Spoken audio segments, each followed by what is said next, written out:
ಪರಿಶ್ರಮ, ನಿಮ್ಮೆಲ್ಲರ ಹಿರಿಯರ ಒಂದು ವ್ಯಾವಹಾರಿಕ ಜ್ಞಾನ, ಹಗಲಿರುಳು ರೈತರ ಜೊತೆಗೆ ಒಳ್ಳೆಯ ಸಂಬಂಧ, ಈ ಎಲ್ಲ ಕಾರಣದಿಂದ ಇವತ್ತು ಇದು ಇಷ್ಟು ದೊಡ್ಡ ಪ್ರಮಾಣದಲ್ಲಿ ಬೆಳೆದಿದೆ ಅಂತ ನನಗೆ ಗೊತ್ತಿದೆ.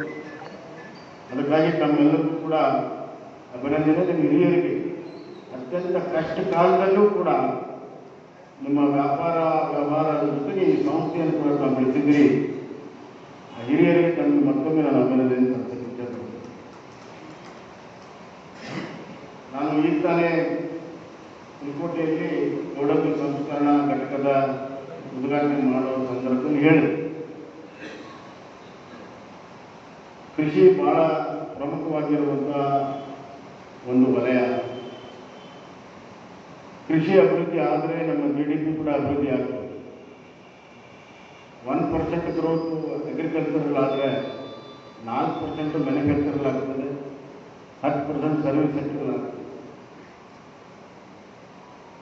ಆದ್ದರಿಂದ ಕೃಷಿಯ ಬೆಳವಣಿಗೆ ರಾಷ್ಟ್ರದ ಆರ್ಥಿಕತೆ ಬಲವರ್ಧನೆಗೆ ಬಹಳ ಪ್ರಮುಖ ಪಾತ್ರ ವಹಿಸುತ್ತದೆ.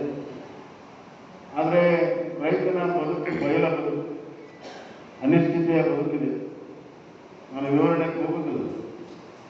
ಅನಿಶ್ಚಿತೆಯ ಬದುಕಿಗೆ ನಿಶ್ಚಿತೆಯನ್ನು ಕೊಟ್ಟಾಗ ಮಾತ್ರ ಅವನು ದೊಡ್ಡ ಪ್ರಮಾಣದ ಬೆಳೆಯನ್ನು ಬೆಳೀತಾನೆ, ಅದಕ್ಕೆ ಮಾರುಕಟ್ಟೆ ಇರ್ತದೆ, ವ್ಯಾಪಾರ ಆಗ್ತದೆ, ವ್ಯಾಪಾರಸ್ಥಕ್ಕೆ ಅನುಕೂಲ ಆಗ್ತದೆ. ಆ ಅನಿಶ್ಚಿತೆ ಕೊಡುವಂತಹ ಕೆಲಸವನ್ನು ಸರ್ಕಾರಗಳು ಬೇರೆ ಬೇರೆ ಕಾರ್ಯಕ್ರಮ ರೂಪದಲ್ಲಿ ಮಾಡ್ತಾ ಇದ್ದಾರೆ. ಆದರೆ ಈಗ ಕಾಲ ಬಂದಿದೆ. ಇಷ್ಟು ದಿವಸ ನಾವು ಕೃಷಿ ನೀತಿಯನ್ನ ಕೃಷಿ ಕೇಂದ್ರೀಕೃತವಾಗಿ ಮಾಡಿದ್ವಿ. ಇನ್ನು ಮುಂದೆ ರೈತ ಕೇಂದ್ರೀಕೃತವಾದ ಕೃಷಿ ನೀತಿ ಮಾಡುವ ಅವಶ್ಯಕತೆ ಇದೆ. ಅದರರ್ಥ ಬೆಳೆದಂಥ ಬೆಳೆಗೆ ಯೋಗ್ಯ ಬೆಲೆ ಸಿಗಬೇಕಾದ್ರೆ ಮೌಲ್ಯವರ್ಧನೆ ಆಗಬೇಕು. ಈ ಭಾಗದಲ್ಲಿ ಒಣ ಬೇಸಾಯ ಹೆಚ್ಚು ನಂಬಿಕೊಂಡವರು, ಉತ್ಕೃಷ್ಟವಾಗಿರುವಂಥ ಮಣ್ಣಿದೆ, ರೈತರು ದುಡಿಯುವಂಥ ಶ್ರಮ ವಹಿಸುವಂಥ ರೈತರಿದ್ದಾರೆ. ಇಲ್ಲಿ ಬೆಳೆಯುವಂಥ ವಾಣಿಜ್ಯ ಬೆಳೆಗಳಿಗೆ, ಕಾಲುಕಡಿ ಬೆಳೆಗಳಿಗೆ ಮೌಲ್ಯವೃದ್ಧಿ ಆಗುವಂಥ ಸಂಸ್ಕರಣೆಯನ್ನು ಮಾಡಿ, ಬ್ರ್ಯಾಂಡಿಂಗನ್ನು ಮಾಡಿ ನಾವು ಮಾರುಕಟ್ಟೆಗೆ ಕೊಟ್ಟರೆ ಉದ್ಯೋಗ ಸೃಷ್ಟಿಯಾಗುತ್ತೆ, ರೈತರಿಗೂ ಲಾಭ ಆಗುತ್ತೆ, ವ್ಯಾಪಾರಸ್ಥರಿಗೂ ಲಾಭ ಆಗ್ತದೆ. ಆ ನಿಟ್ಟಿನಲ್ಲಿ ನಮ್ಮ ಪ್ರಯತ್ನ ಬರುವಂಥ ದಿನಗಳಲ್ಲಿ ಒಂದು ಕೃಷಿ ಸಂಸ್ಕರಣಾ ಒಂದು ಕೇಂದ್ರವಾಗಿ ಗದಗನ್ನು ಬೆಳೆಸುವುದಕ್ಕೆ ನಾನೆಲ್ಲ ರೀತಿಯ ಚಿಂತನೆಯನ್ನು ಮಾಡಿ ಪ್ರಯತ್ನಗಳನ್ನು ಕೂಡ ನಾನು ಮಾಡ್ತೇನೆ ಅನ್ನುವಂಥ ಮಾತನ್ನು ಈ ಸಂದರ್ಭದಲ್ಲಿ ಚೇಂಬರ್ ಬಹಳ ಪ್ರಮುಖ ಪಾತ್ರವನ್ನು ತಾವೆಲ್ಲ ವಹಿಸಿದ್ರಿ. ಇವತ್ತೊಂದು ಲಿಫ್ಟ್ ಉದ್ಘಾಟನೆ ಮಾಡಿದ್ವಿ. ಹಂಗೆ ಲಿಫ್ಟ್ ನಮ್ಮ ಗ್ರೌಂಡ್ ಫ್ಲೋರಿಂದ ಸೆಕೆಂಡ್ ಫ್ಲೋರ್ಗೆ ಅನಾಯಾಸವಾಗಿ ನಮ್ಮನ್ನು ಎತ್ಕೊಂಡು ಬಂದಿದೆ. ಹಂಗೆ ಚೇಂಬರ್ ಕೂಡ ದೊಡ್ಡ ಪ್ರಮಾಣದಲ್ಲಿ ಲಿಫ್ಟ್ ಆಗಬೇಕು ಅಂತ ನನ್ನ ಮಾತು. ಚೇಂಬರ್ ಬಲಿಷ್ಠವಾದರೆ ಸರ್ಕಾರದ ನೀತಿ ನಿಯಮಗಳಲ್ಲಿ ಪ್ರಭಾವ ಬೀರಕ್ಕೆ ಸಾಧ್ಯ ಇದೆ. ನಾವು ಚೈನಾ, ನಮ್ಮ ಭಾರತ ದೇಶ ಬಹಳ ದೊಡ್ಡ ಪ್ರಜಾಪ್ರಭುತ್ವ ಅಂತ ಹೇಳ್ಕೊಳ್ತೀವಿ. ಚೈನಾದಲ್ಲಿ ಪ್ರಜಾಪ್ರಭುತ್ವ ಇಲ್ಲ. ಆದರೂ ಕೂಡ ಅಲ್ಲಿ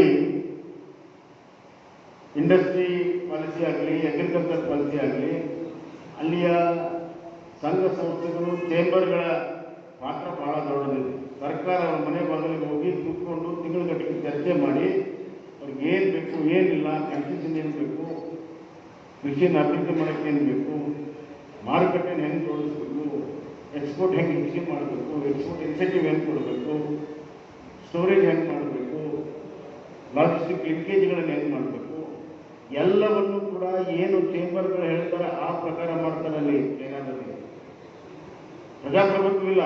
ಇಲ್ಲಿ ಬಹಳ ದೊಡ್ಡ ಪ್ರಜಾಪ್ರಭುತ್ವದ ಬಗ್ಗೆ ನಾವು ಹೇಳ್ಕೊತೀವಿ. ಆ ಕನ್ಸಲ್ಟೇಷನ್ ಪ್ರೊಸೆಸ್ ಬಹಳ ಕಡಿಮೆ ಇದೆ.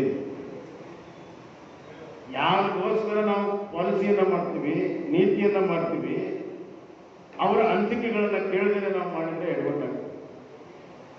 ಹೀಗಾಗಿ ಈ ಒಂದು ಪದ್ಧತಿ ಇಲ್ಲಿ ಕೂಡ ದೊಡ್ಡ ಪ್ರಮಾಣದಲ್ಲಿ ಬರಬೇಕು. ಅದು ಬರಬೇಕಾದ್ರೆ ನೀವು ಕೂಡ ಬಹಳ ಶಕ್ತಿಶಾಲಿ ಆಗಬೇಕು. ನಾನೀಗೊಂದು ಮಾತನ್ನ ಎಲ್ಲ ಚಂದ್ರನಾಗ ಹೇಳ್ತೀನಿ, ದಯವಿಟ್ಟು ತಪ್ಪು ತಿಳ್ಕೊಬೇಡಿ. ತಪ್ಪು ತಿಳ್ಕೊಂಡ್ರು ನಾನು ತಲೆ ಕೆಡಿಸ್ಕೊಳ್ಳೋದಿಲ್ಲ. ಚೇಂಬರ್ ಅಂತಂದ್ರೆ ನಮ್ಮಂಥವ್ರು ಕರೆದು ಮಾಲೆ ಹಾಕಿ ಶಾಲ್ ಹಾಕಿ ಕಳಿಸೋದು ಚೇಂಬರ್ ಕೆಲಸ. ನೀವು ನಮ್ಮಂಥವ್ರನ್ನ ಕರಿಬೇಕು, ಕುಂದರ್ಸ್ಬೇಕು, ಏನೇನು ಸಮಸ್ಯೆಗಳಿಗೆ ಚರ್ಚೆ ಮಾಡಬೇಕು, ಏನೇನು ಪ್ರಸಿದ್ಧಗಳಿಗೆ ಬದಲಾವಣೆ ಮಾಡಬೇಕು, ಅವುಗಳನ್ನು ಯಾವ ರೀತಿ ನೀವು ಪ್ರಭಾವ ಮಾಡಬೇಕು ಅನ್ನೋದನ್ನ ನೀವೇ ಸಿದ್ಧ ಮಾಡಿ, ಸ್ಟಡಿ ಮಾಡಿ, ಸಿದ್ಧ ಮಾಡಿ ಕೊಟ್ಟು ಲೆಜಿಸ್ಲೇಷನ್ ಅಲ್ಲಿ ಬದಲಾವಣೆ ತರುವ ಪ್ರಯತ್ನಗಳನ್ನು ನಾವು ಮಾಡಬೇಕು. ಯು ಶುಡ್ ಹ್ಯಾವ್ ಅ ಸೇ. ಇನ್ನು ಮುಂದೆ ರಾಜಕಾರಣಿಗಳನ್ನ, ಲೀಡರ್ಗಳನ್ನ ಪ್ಲೀಸ್ ಮಾಡೋದು ಬಿಟ್ಬಿಡ್ರಿ. ನಿಮ್ಮ ಒಂದು ನೈತಿಕ ಶಕ್ತಿ ಏನು ಅಂತಂದ್ರೆ ಆರ್ಥಿಕತೆ ಬೆಳವಣಿಗೆ ಆಗುವ ಪ್ರಮುಖವಾಗಿರುವಂತಹ ಒಂದು ಕೆಟಲಿಸ್ಟ್ ಏಜೆನ್ಸಿ ಯಾವಂದ್ರೆ ನಾವು ವ್ಯಾಪಾರಸ್ಥರಿಂದ ಆರ್ಥಿಕ ಬೆಳವಣಿಗೆ ಆಗಲ್ಲ. ರೈತರ ಮಾರುಕಟ್ಟೆಗೆ ಬಂದರೂ ಕೂಡ ವ್ಯಾಪಾರ ಆಗಲ್ಲ. ವ್ಯಾಪಾರ ಆದರೂ ಕೂಡ ಸರಿಯಾದ ದಾರಿ ಸಿಗುದಿಲ್ಲ, ಮುಂದೆ ಹೋಗುದಿಲ್ಲ, ಫಾರ್ವರ್ಡ್ ಲಿಂಕೇಜ್ ಇರುವುದಿಲ್ಲ. ಈ ಆರ್ಥಿಕತೆಯ ಚಕ್ರದಲ್ಲಿ ಪ್ರಮುಖವಾಗಿರುವಂತಹ ಅಂಗ ನಿಮ್ಮ ವಾಣಿಜ್ಯೋದ್ಯಮ. ಇದು ನಿಮ್ಮ ಮಹತ್ವ ಇದೆ. ಎರಡನೇದಾಗಿ ಲಾಗಳಲ್ಲಿ ಬಹಳಷ್ಟು ನ್ಯೂನತೆಗಳನ್ನ GST ಕೌನ್ಸಿಲಲ್ಲಿ ಇದೆ. GST ಕೌನ್ಸಿಲಲ್ಲಿ ಇದ್ದಾಗ ಪ್ರಾರಂಭದಲ್ಲಿದ್ದಂಥ GST ಕೌನ್ಸಿಲಿನ ನೀತಿ ನಿಯಮಗಳಿಗೂ ಇವತ್ತು ಬಹಳ ದೊಡ್ಡ ಬದಲಾವಣೆ ಆಗಿದೆ. ನಿರಂತರವಾಗಿ ಬದಲಾವಣೆಯನ್ನು ಸುಧಾರಣೆ ಮಾಡ್ಕೊಂಡು ಬಂದಿದ್ದೇವೆ. ಹೀಗಾಗಿ ಪ್ರಾರಂಭದಲ್ಲಿ 30,000 ಕೋಟಿ 40,000 ಕೋಟಿ ತಿಂಗಳಿಗೆ ಬರೋದು ಇವತ್ತು 1,10,000 1,20,000 ಕೋಟಿಗೆ ಇವತ್ತು ಕೇಂದ್ರ ಸರ್ಕಾರಕ್ಕೆ ಮತ್ತು ರಾಜ್ಯ ಸರ್ಕಾರಕ್ಕೆ ಬರ್ತಾ ಇದೆ. ಆ ಬದಲಾವಣೆ ನಿರಂತರವಾಗಿ ಮಾಡ್ಕೊಂಡು ಬಂದಿದೆ. ಬದಲಾವಣೆಯ ಪ್ರಕ್ರಿಯೆಯಲ್ಲಿ ನಾನು ಕೂಡ ಭಾಗವಹಿಸಿದೆ. ಗ್ರೂಪ್ ಆಫ್ ಮಿನಿಸ್ಟರ್ ಅಧ್ಯಕ್ಷತೆಯನ್ನು ವಹಿಸಿ ನಾನು ಕೆಲಸವನ್ನು ಮಾಡಿದ್ದೇನೆ. ಹೀಗಾಗಿ ನಿಮ್ಮ GST ಸಮಸ್ಯೆ ಏನಾದಿದ್ರೆ, ಟ್ಯಾಕ್ಸೇಷನ್ ಸಮಸ್ಯೆ ಏನಾದಿದ್ರೆ ದಯವಿಟ್ಟು ನನ್ನ ಗಮನಕ್ಕೆ ಬನ್ನಿ. ಅದನ್ನು ಸಂಬಂಧಪಟ್ಟವರ ಜೊತೆ ಮಾತಾಡಿ ಎಲ್ಲ ರೀತಿಯ ಸರಳೀಕರಣ ಸಹಾಯವನ್ನು ನಾನು ಮಾಡ್ತೇನೆ ಅನ್ನುವಂಥ ಮಾತನ್ನು. GST ಅಂದರೆ ಪ್ರಾಮಾಣಿಕವಾಗಿ ಯಾರು ವ್ಯಾಪಾರ ಮಾಡ್ತಾರೋ ಅವ್ರು GST, ಪ್ರಾಮಾಣಿಕವಾಗಿ ಮಾಡಿದಿರೋರು GST ಇಲ್ಲ. ಯಾಕೆ ಸಿಗುವುದಿಲ್ಲ? ನೀವು ಕಂಪ್ನಿ ಮಾಡಿದ್ರೆ ನಂಬರ್ ತಗೊಂಡ್ರೆ GST, ನಂಬರ್ ತಗೊಳ್ಳಿಲ್ಲ ಹೌದಲ್ಲ. ಆದರೆ ಬಹಳ ದೊಡ್ಡ ಪ್ರಮಾಣದಲ್ಲಿ GST ನಂಬರ್ಗಳು ಕೊಡ್ತಾ ಇದ್ದಾರೆ. ಯಾಕಂದ್ರೆ GST ನಂಬರ್ ಇಲ್ಲದೇ ಮುಂದೆ ಮಾರಾಟ ಮಾಡ್ತಾರೆ. ಒಂದಕ್ಕೊಂದು ಸಂಬಂಧ ಇದೆ. ಹೀಗಾಗಿ ಕಾನೂನುಬದ್ಧವಾಗಿ ವ್ಯಾಪಾರ ಮಾಡಿ ನಿಮ್ಗೆ ಏನು ಅನುಕೂಲ ಬೇಕೋ ಎಲ್ಲ ಕೆಲಸ ಕಾರ್ಯಗಳನ್ನು ನಾವು ಖಂಡಿತವಾಗಿ ಮಾಡಿಕೊಡ್ತೇವೆ. ನನ್ನನ್ನು ಕರೆದು ಇಲ್ಲಿ ಸತ್ಕಾರ ಮಾಡಿದ್ದೇನೆ. ಯಾರು